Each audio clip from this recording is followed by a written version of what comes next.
Good morning students, welcome back. कल आपने मेरा फर्स्ट लेक्चर देखा होगा आपकी एनसीईआरटी टेक्स्ट बुक का chapter number 1 crop production and management. ये बायोलॉजी सेक्शन का चैप्टर नंबर 1 है। कल आपके फर्स्ट लेक्चर में मैंने आप लोगों को पढ़ाया था, अगर आपने बहुत ध्यान से देखा होगा तो आपने जाना कि India is a agriculture based country. इसके बाद मैंने आपको ये बताया था कि 70% पॉपुलेशन हमारी इंडिया में किसके ऊपर डिपेंड रहती है? एग्रीकल्चर के ऊपर। डायरेक्टली और इनडायरेक्टली दोनों ही तरीके से इंडिया की पॉपुलेशन एग्रीकल्चर पे डिपेंड रहती है। तीसरा हमने जाना, ये क्वेश्चन हमारे माइंड में आया था कि ये चैप्टर पढ़ने के लिए इंपॉर्टेंस क्या है, क्यों हम इस चैप्टर को पढ़ते हैं। तो बेटा चैप्टर हम इसलिए पढ़ते हैं ताकि हमें ये जानने को मिलता है कि क्रॉप्स को कैसे प्रोड्यूस किया जाता है। दूसरी चीज, इन क्रॉप्स को प्रोड्यूस करने के लिए स्टेप्स क्या है। ठीक है बेटा। इसके बाद हमने पढ़ा टाइप्स ऑफ क्रॉप्स। हमने इस हिसाब से जाना इंडिया हमारा सीजनल बेस्ड कंट्री है। हमने कई सारे सीजन्स के बारे में जाना भी, समर, विंटर, रेनी, ऑटम, स्प्रिंग, और हर एक सीजन के अलग अलग डिफरेंट क्रॉप्स को ग्रो करी जाती है।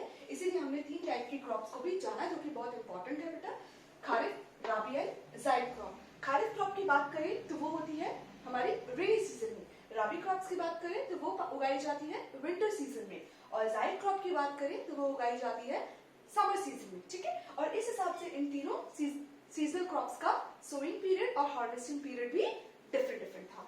ठीक है। नेक्स्ट हमने जाना प्रोसेस ऑफ क्रॉप प्रोडक्शन, कि क्रॉप को प्रोड्यूस करने के लिए क्या क्या प्रोसेस है। तो मैं आपको फटाफट से रिकैप बता देती हूँ। लास्ट क्लास में मैंने आपको सिर्फ स्टेप्स एक्सप्लेन किए थे। इस क्लास में, इस वीडियो लेक्चर में मैं आपको एक एक स्टेप्स को अच्छे से एक्सप्लेन करूंगी। बेटा प्लीज बहुत ध्यान से समझना। पहला हमारे पास है प्रिपरेशन ऑफ सॉइल। किसी भी क्रॉप को उगाने के लिए हमें सबसे पहला प्रोसेस क्या करना पड़ेगा? सबसे पहला स्टेप होता है सॉइल को प्रिपेयर करना। ठीक है। इसके बाद होता है सोइंग, इसके बाद adding manure, after that irrigation, after that weeding. Weeding के बाद हम करते हैं फसल की कटाई, harvesting, then threshing and then storage. ये हमारा क्विक रिकैप था लास्ट लेक्चर का। नाउ अब हम आगे बढ़ते हैं, बहुत ध्यान से सुनिएगा बेटा।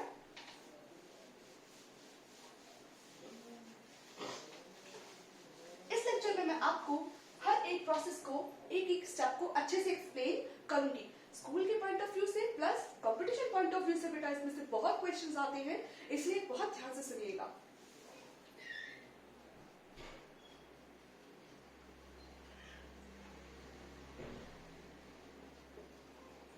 चलिए, सबसे पहला स्टेप हमने क्या जाना?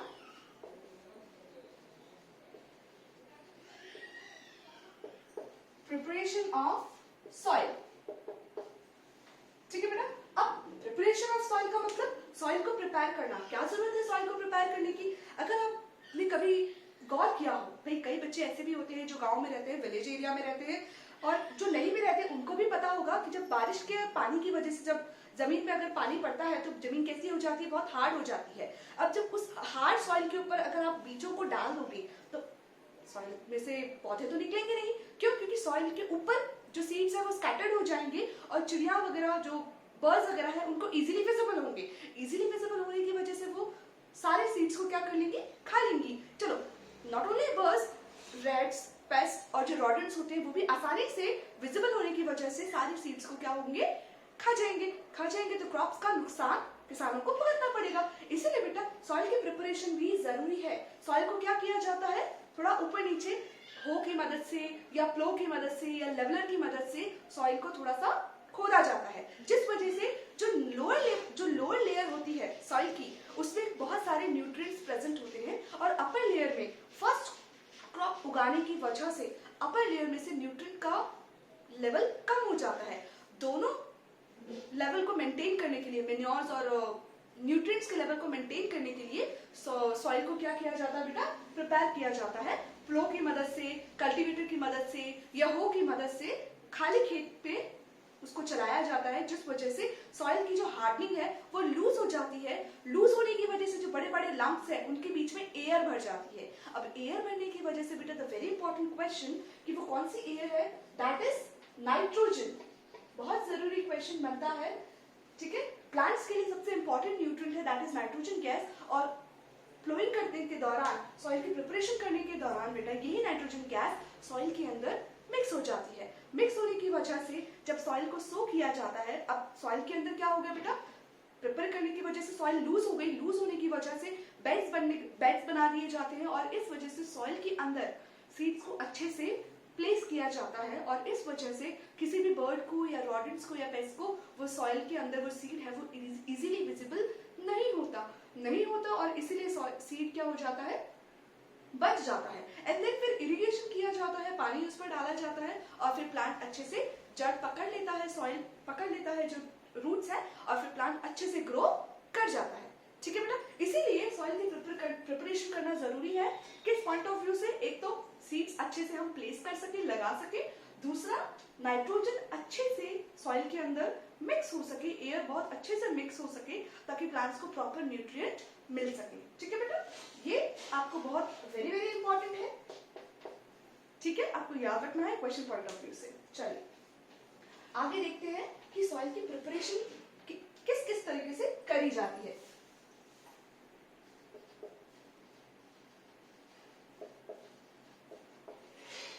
सॉइल की प्रिपरेशन इसलिए करी जाती है ताकि सॉइल लूज हो सके और किनकी मदद से, ध्यान रखना है बेटा,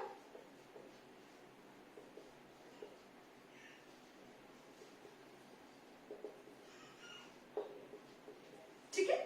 सॉइल की प्रिपरेशन हो, फ्लो और कल्टीवेटर की मदद से करी जाती है। हो क्या है बेटा, ये बेसिकली जो इंसान है, जो फार्मर है, वो क्या करते हैं, अपने हाथों से इजीली इस तरीके का ये apparatus होता है और हम हाथों से आराम से खेत के ऊपर इसको चलाते हैं, जिसकी वजह से जो सॉइल के बड़े बड़े लम्प्स है, जो टाइट लम्प्स जो होते हैं वो आसानी से ऊपर आ जाते हैं और इस वजह से सॉइल लूज हो जाती है। फ्लो क्या है बेटा, आपने लिखा होगा, बुलक्स को यूज किया जाता है, ऑक्स को यूज किया जाता है, गाय बैल वगैरह को खेत में यूज किया जाता है, किसान यूज करते हैं और उनकी गर्दन पर एक वुडन की लकड़ी होती है और उसके साथ में आयरन का एक फ्लो अटैच रहता है जो जमीन में सॉइल को लूज करता जाता है। कुछ इस तरीके का हमें दिखाई देता है, इसको हम फ्लो कहते हैं। कल्टीवेटर बेटा, ये जो दोनों प्रोसेस है ये कैसे है, ये मैनुअल है, इसमें ह्यूमन बीइंग्स की नीड होती है। इन दोनों में, दोनों ही प्रोसेस में हमें ह्यूमंस की नीड पड़ती है, फार्मर्स को मदद, अपना इनपुट देना पड़ता है। बट अगर कल्टीवेटर की बात करें बेटा, तो ये आज की तारीख में ये मशीनरी सिस्टम है, मशीन के थ्रू यूज होता है। कल्टीवेटर अगर आपने देखा होगा, ट्रैक्टर्स के पीछे बहुत सारे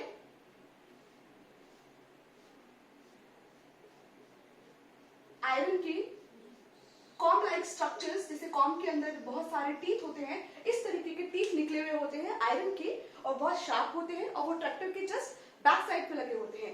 ट्रैक्टर आगे मूव करता है और इन कॉम लाइक टीथ की वजह से सॉइल आराम से लूज होती चली जाती है। ठीक है, तो ये होता है मशीनरी वर्क और ये जो दोनों चीजें हैं बेटा, ये मैनुअली इंसान की मदद से होती हैं। बट क्योंकि अब धीरे धीरे एग्रीकल्चर में बहुत ज्यादा एडवांस टेक्नोलॉजीज आ गई हैं और इस वजह से इंसानों को, किसानों को अब काफी मदद मिलने लगी है। ठीक है बेटा, तो preparation of soil to loosen the soil with the help of hoe, plow and cultivator. Okay, now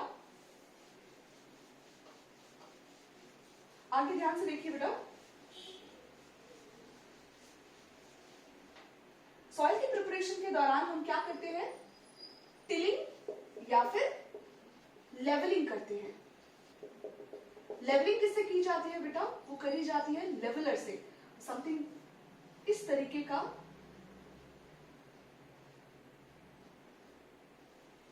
iron का ऊपर होता है रॉड और नीचे आयरन का एक बहुत बड़ा मास होता है, जिसकी उसको बहुत जोर जोर से जमीन के ऊपर मारा जाता है, जिस वजह से जो बहुत बड़े बड़े लम्प्स, भाई नॉर्मल सी बात है, सॉइल हार्ड सॉइल को जब लूज किया जाता है तो बहुत बड़े बड़े लम्प्स टूट जाते हैं। उन बड़े बड़े लम्प्स को लेवल में लाने के लिए, सॉइल को लेवल में लाने के लिए लेवलर यूज किया जाता है, टिलर यूज किया जाता है, जिस वजह से सॉइल क्या हो जाती है, लूज, बहुत बड़े बड़े जो लम्प्स है सॉइल के वो लूज हो जाते हैं और सॉइल पूरी की पूरी लेवल में आ जाती है। जिस वजह से जब हम सीड्स को स्कैटर करते हैं, जब सीड्स को अप्लाई करते हैं, पुट करते हैं सॉइल के अंदर, तो हर एक इक्वल डिस्टेंस पर सॉइल पे सीड आराम से डग हो जाते हैं। ठीक है बेटा, चलिए नेक्स्ट आ जाते हैं हम प्रिपरेशन ऑफ सॉइल के बाद में नेक्स्ट स्टेप आती है बेटा सोइंग।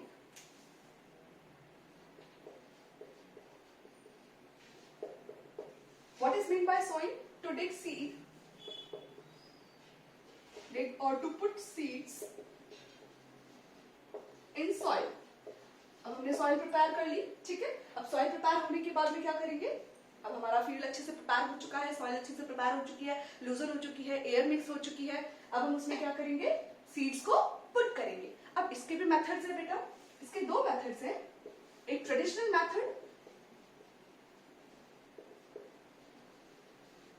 और दूसरा है मॉडर्न मेथड। ये आपको बहुत ध्यान देकर सुनना है क्योंकि ये दोनों process question point of view से इंपॉर्टेंट है, ट्रेडिशनल मेथड और मॉडर्न मेथड। ट्रेडिशनल मेथड की मैं बात करूं तो पहला हो गया हमारे पास में स्कैटरिंग, ठीक है बेटा। और मॉडर्न मेथड की मैं बात करूं तो आजकल सीड ड्रिल मशीन्स यूज होने लगी हैं, ठीक है बेटा। इसके बाद अगर मैं एक मेथड आपको और बताऊं ट्रेडिशनल मेथड में, तो वो है हमारे पास फनल मेथड। चलिए अब इसको एक्सप्लेन करते हैं, इसको समझते हैं। ट्रेडिशनल मेथड आपको बाय नेम आपको पता चल रहा होगा, ट्रेडिशनल का मतलब होता है थोड़ा पुराना, और मॉडर्न मतलब जो अब एडवांस टेक्नोलॉजी की वजह से अब जो नए मेथड्स यूज किए जा रहे हैं वो। अब नॉर्मल सी बात है बेटा, अगर हम देखेंगे तो किसान बेसिकली खेत में क्या करता है, पहले जो किसान है, जब बहुत ज्यादा एडवांस टेक्नोलॉजीज नहीं हुआ करती थी, तो सीड्स को किसान हाथ में लेकर, दाने हाथ में लेकर और उसको खेतों में इस तरीके से स्कैटर करता था। That method is called scattering method, ठीक है बेटा। उससे कोई भी इक्वालिटी नहीं मिलती थी सॉइल में, कहीं पे भी जो सीड्स है वो ड्रॉप हो जाते थे, कई जगहों पर एक साथ 2 से 3 सीड्स ड्रॉप हो जाते थे, कोई भी इक्वल डिस्टेंसिंग हर एक सीड्स के बीच में इक्वल डिस्टेंसिंग नहीं होती थी, ठीक है। दूसरा मेथड होता था बेटा फनल मेथड। अब ये फनल मेथड किस तरीके का है आप ध्यान देखिए, इस तरीके की फनल होती है और उस फनल के नीचे बहुत पतली सी रॉड लाइक स्ट्रक्चर होती है और वो फनल नीचे से बहुत ज्यादा होल होती है, और जैसे ही यहाँ पे बहुत सारे सीड्स रहते हैं और जो फार्मर है वो क्या करेगा, ऊपर से एक मशीन प्रेस करता है और यहां से एक एक सीड इस फनल के थ्रू सॉइल में डिग करके और वहां पे सॉइल में सीड्स को पुट कर देते हैं, ठीक है। This is called funnel method. ये हो गए बेटा पुराने मेथड, ये होते हैं हमारे मैनुअल मेथड। अगेन यहाँ पे किसकी जरूरत पड़ती है, ह्यूमंस की। ह्यूमंस को अपने हाथों से ये दोनों मेथड करने पड़ते हैं। अब क्योंकि मॉडर्न ट्रैक आ चुका है, एडवांस टेक्नोलॉजीज हो चुकी है, बहुत सारी अपैरेटस बन चुके हैं क्रॉप एग्रीकल्चर में भी, तो मॉडर्न मेथड में अब सीड ड्रिल। अगेन यहाँ पे क्या होता है, ट्रैक्टर्स के अंदर जिस तरीके से कल्टीवेटर पीछे लगा हुआ रहता है बेटा, उसी तरीके से उसमें सीड ड्रिल मशीन भी लगी हुई रहती है। सेम इस तरीके की फनल के शेप का होता है, और लेकिन उसमें ह्यूमंस की नीड नहीं होती है, मशीनरी के थ्रू ही सीड्स क्या जो ड्रिल मशीन है वो सीड्स के अंदर सॉइल के अंदर ड्रिल करती जाती है और वहां पे एक एक सीड को पुट करती जाती है, ठीक है बेटा। This is called seed drill method. ये बहुत इफेक्टिव मेथड है बेटा। व्हाई? क्योंकि इसके अंदर अगर आप बहुत ध्यान से देखोगे तो एक seed, one seed at a time at a place, सिर्फ और सिर्फ एक ही सीड पुट किया जाता है, और इस वजह से सॉइल के बीच में हर एक सीड के बीच में इक्वल डिस्टेंसिंग हो जाती है, और इक्वल डिस्टेंस होने की वजह से जो क्रॉप है वो बहुत बेहतर तरीके से ग्रो करती है, ठीक है बेटा। स्कैटरिंग प्रोसेस में क्या होता है, कई जगहों पर एक साथ बहुत सारे सीड्स ड्रॉप हो जाते हैं और कई जगहों पर सीड्स ड्रॉप नहीं होते। इस वजह से कई जगहों पर क्रॉप बहुत ज्यादा मास प्रोडक्शन कर जाती है, कई जगहों पर क्रॉप की ग्रोथ नहीं होती, और इस वजह से फसल के खराब होने के चांसेस भी रहते हैं। बट सीड ड्रिल वाले मेथड के हिसाब से अगर मैं आपको बताऊं तो ये बहुत ज्यादा इफेक्टिव है। सॉइल में इक्वल डिस्टेंस पर सिर्फ और सिर्फ एक प्लेस पर एक टाइम पे एक ही बीज ड्रॉप होता है, ठीक है बेटा।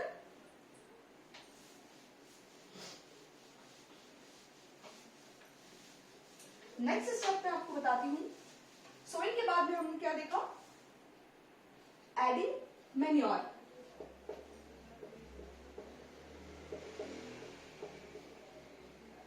To provide nutrients.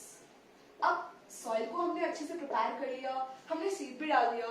बच्चों आप लोगों को पता है हम लोगों को भी लाइफ मिली है और इस लाइफ में हमें अगर जिंदा रहना है तो हमें न्यूट्रिएंट्स की जरूरत है, ठीक है। एंड वी ऑल्सो नो कि हम प्लांट्स को किस में लेते हैं, लिविंग ऑर्गेनिजम्स में लेते हैं। वो लिविंग थिंग है, लिविंग थिंग है तो नॉर्मल सी बात है बेटा, उनको भी जीने के लिए क्या चाहिए, न्यूट्रिएंट की जरूरत है। और प्लांट्स को न्यूट्रिएंट्स अपने कहाँ से मिलते हैं, from soil and from water, ठीक है। अब अगर हम मैन्योर नहीं प्रोड्यूस करेंगे, मैन्योर अगर हम सॉइल में नहीं डालेंगे तो उनको न्यूट्रिएंट नहीं मिलेगा। न्यूट्रिएंट अगर सीड्स को नहीं मिलेगा, seed is like just a baby, ठीक है। और अगर सीड्स को एक प्रॉपर क्रॉप में, प्रॉपर प्लांट में ग्रो करना है तो उसको भी न्यूट्रिएंट की जरूरत है। न्यूट्रिएंट के लिए हमें क्या डालना है, सॉइल के अंदर खाद डालनी है, मैन्योर डालना है, फर्टिलाइजर्स डालने हैं, जिसमें बहुत सारे इंपॉर्टेंट न्यूट्रिएंट्स प्रेजेंट होते हैं। और वो न्यूट्रिएंट्स विद सॉइल मिनरल्स के साथ मिक्स होकर और वाटर के साथ मिक्स होकर प्लांट्स बाय रूट्स एब्जॉर्ब करते हैं, ठीक है। चलिए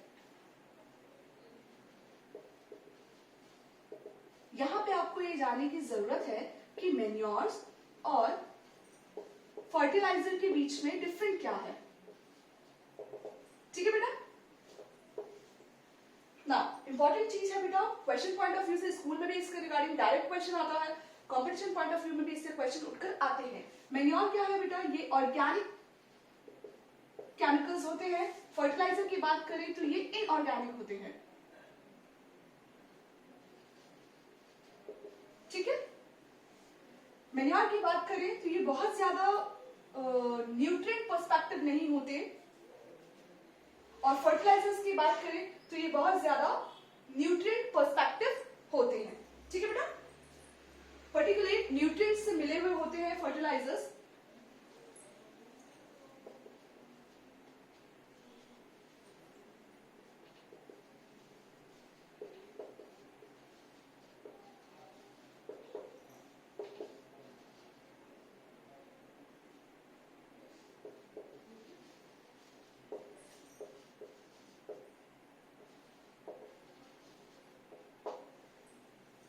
ठीक है बेटा, हमने जाना मैन्योर ऑर्गेनिक केमिकल्स होते हैं, फर्टिलाइजर्स इनऑर्गेनिक केमिकल्स होते हैं, मैं आपको भी समझाऊंगी। फिर हमने जाना मैन्योर नो पर्टिकुलर न्यूट्रिएंट्स, कोई बहुत ज्यादा पर्टिकुलर न्यूट्रिएंट नहीं होता उसके अंदर, पर फर्टिलाइजर्स की अगर हम बात करें तो उनमें एक पर्टिकुलर न्यूट्रिएंट प्रेजेंट होते हैं। इसके बाद अगर मैं बात करूं तो मैन्योर्स नेचुरल होते हैं और फर्टिलाइजर्स सिंथेटिक होते हैं। ना अब आप समझिए कि इसका मतलब क्या है। मैन्योर हमने वर्मी कंपोस्टिंग पढ़ा होगा, अगर आप में से कई बच्चों को पता होगा कि वर्मी कंपोस्टिंग कैसे बनाई जाती है, घर में खाद बनाई जाती है। हमारे घर के अंदर मम्मी वेजिटेबल पील्स वगैरह जो होते हैं, जो भी बायोडिग्रेडेबल वेस्ट होते हैं, जिनमें इजीली जो एनवायरमेंट में जो बैक्टीरिया है वो इजीली उनको डिग्रेड कर लेते हैं, ठीक है बेटा। वो सारी चीजों को हम क्या कहते हैं, वेजिटेबल पील्स हो गए, पेपर्स हो गए, और लीव्स के जो सूखी लीव्स होती हैं, ड्राइड लीव्स वगैरह होती है, उनको हम एक गड्ढा करके उसके अंदर डाल देते हैं, ठीक है। एंड देन उसके ऊपर हम अर्थवॉर्म को छोड़ देते हैं। एंड देन काफी टाइम के बाद में हम देखते हैं कि वो it turns into blackish, and then उसके बाद में वो एक तरीके की खाद बन जाती है। दैट खाद इज कॉल्ड मैन्योर। मैन्योर भी सेम उसी तरीके से बनाया जाता है, लार्ज स्केल पे बनाया जाता है, बहुत सारे बायोडिग्रेडेबल वेस्ट लेकर मैन्योर्स बनाए जाते हैं। तो मैन्योर्स ऑर्गेनिक है। ऑर्गेनिक का मतलब होता है बेटा जो डेड बॉडीज के, जैसे कि डेड पील्स ले लिए हमने, ठीक है, फ्रूट्स के हमने डेड पील्स लिए हैं, वेजिटेबल्स के डेड पील्स लिए हैं, और हमने ड्राइड डेड लीव्स ली हैं, ठीक है, या फिर हमने एनिमल्स काउ डंग वगैरह लिया है, यूरिया वगैरह लिया है। ये सब मिला के जो हमने मैन्योर जो बनाया जाता है, जो खाद बनाई जाती है, वो ऑर्गेनिक होती है, बहुत अच्छी होती है सॉइल के लिए, उस और क्रॉप्स स्पेशली प्लांट्स के लिए बहुत अच्छी होती है। इसके बाद बात करें तो इनमें कोई पर्टिकुलर न्यूट्रिएंट नहीं होते। जैसे अगर मैं बात करूं कि बहुत स्पेशली नाइट्रोजन रिच होते हैं कि पोटेशियम रिच होते हैं, ऐसा नहीं। आपको मैन्योर्स के अंदर हर एक टाइप के न्यूट्रिएंट्स आपको वेरिएबली मिलेंगे। आपको उसमें नाइट्रोजन भी मिलेगा, आपको उसमें पोटेशियम भी मिलेगा, मैग्नीशियम भी मिलेगा, सब कुछ मिलेगा, ठीक है नाउ। और वो नेचुरल होते हैं क्योंकि मैंने अभी आपको बताया कि उनको नेचुरली बनाया जाता है। उन्हें कहीं मैन्योर्स को कहीं पे इंडस्ट्रीज वगैरह में नहीं बनाया जाता, हम घर पे भी बना सकते हैं उनको आराम से। सिर्फ वेजिटेबल पील्स, फ्रूट पील्स, जितनी भी ड्राइड लीव्स वगैरह होती है, जो भी नेचुरली हमें जो बायोडिग्रेडेबल चीजें मिलती हैं, उनसे हम मैन्योर को बनाते हैं। वही अगर मैं बात करूं फर्टिलाइजर्स की, तो फर्टिलाइजर्स क्या है, वो इनऑर्गेनिक है बेटा, ये इंडस्ट्रीज में बनाया जाता है। इसमें हमें कोई वेजिटेबल फीड्स वगैरह की जरूरत नहीं होती, हम केमिकल सब्सटेंसेस वगैरह यूरिया वगैरह यूज करते हैं और पर्टिकुलेट न्यूट्रिएंट्स होते हैं। इनमें अगर हम एग्जांपल दें जैसे कि NPK, NPK is a fertilizer, N represent to nitrogen, P represent to phosphorus and K represent to potassium। ठीक है बेटा, तीन तरीके के पर्टिकुलेट न्यूट्रिएंट्स इसमें पाए जाते हैं और ये तीनों के तीनों न्यूट्रिएंट्स प्लांट्स के लिए ग्रोइंग टाइम पे, सीड्स के लिए ग्रोइंग टाइम के लिए बहुत इंपॉर्टेंट है। और दूसरी चीज ये सिंथेटिक है, मैंने अभी आपको बताया नेचुरली नहीं बनाए जाते, ये केमिकल बेस्ड हैं और इनको इंडस्ट्रीज में बनाया जाता है। ठीक है बेटा, आई होप आपको आज का लेक्चर समझ में आया होगा। नेक्स्ट ऑफ द अदर जो स्टेप्स है मैन्योर के बाद में जो इरिगेशन स्टेप इरिगेशन है हमारे पास में, वीडिंग है, हार्वेस्टिंग है, थ्रेशिंग है और स्टोरेज है, ये मैं आपको नेक्स्ट लेक्चर में बताऊंगी। तब तक स्टे सेफ, स्टे होम।